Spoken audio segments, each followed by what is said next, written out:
হে guys welcome to my channel সেউজীৰ ব্লগছলৈ স্বাগতম জনাইছোঁ। আজি আপোনালোকক ফেনসকলক দেখাব বিচাৰিছোঁ দৰং জিলাত অৱস্থিত খতৰা সত্ৰত 5 উৎসৱ পালন কৰা হয়। আজি আপোনালোকক দেখাব চেষ্টা কৰিম। আপোনালোকক চাই থাকক শেষলৈ ভিডিঅ'টো, স্কিপ নকৰিব।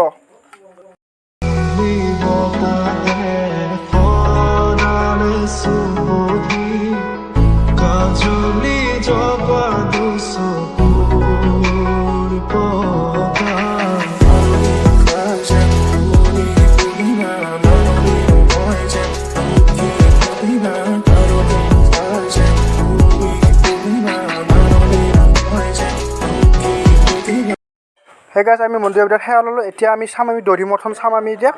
আমি দধি মথন চাওঁ আহক, আপোনাৰ ফেনখন চাওঁ আহক দধি মথন।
এই বছৰে হৈছে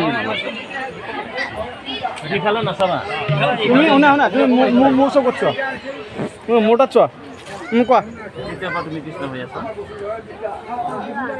এইবেলি হৈছা, কেনেকুৱা লাগিছে তুমি ডেন্স কৰিছা? ভাল লাগিছে। দধি মঠি ভাল লাগিছেনে? তোমাৰ দধি মঠি ভাল লাগিছেনে? ভাল লাগিছে। কেতিয়ালৈ কৰিবা? কৰিয়ে থাকিম। আজিয়ে কৰিবা আৰু ভৱিষ্যতলৈ নকৰা?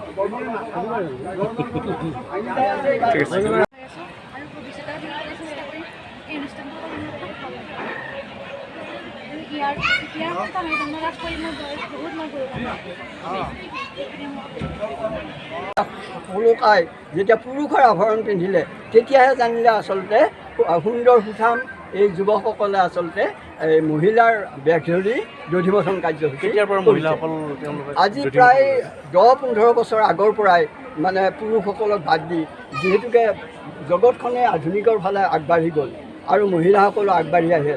আগতে আপোনালোকে জানে মহিলাক কোনো কাৰণতেই নৃত্য গীত ভাওনা আদি কৰিবৰ কাৰণে দিয়া হোৱা নাছিল।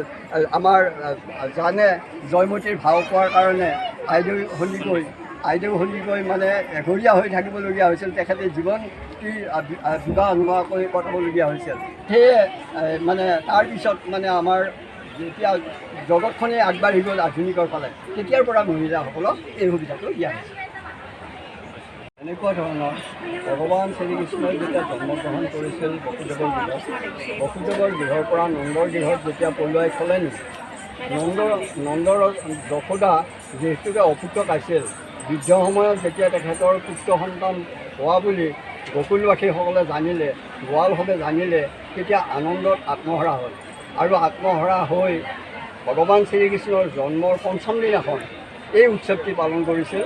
তেখেতসকলে অৱশ্যে আমি পালন কৰা ধৰণে তেখেতসকলে পালন কৰা নাছিলে, যিহেতুকে তেখেতসকল গোৱাল জাতি আৰু তেখেতসকল গাখীৰে দৈয়ে এই গীতসমূহ হ'ল ভগৱান শ্ৰীকৃষ্ণৰ মাতৃ যশোদা আইয়ে দধিমথনৰ দধিমথনৰ সময়ত গাই থকা গীতসমূহে আজি যে আপোনালোকে শুনিছে, এই গীতসমূহ তেতিয়াৰ পৰাই প্ৰচলিত হৈ আহিছে আৰু ভগৱান শ্ৰীকৃষ্ণৰ জন্মৰ উপলক্ষে কৰা উৎসৱ এটি পাছতি উৎসৱ।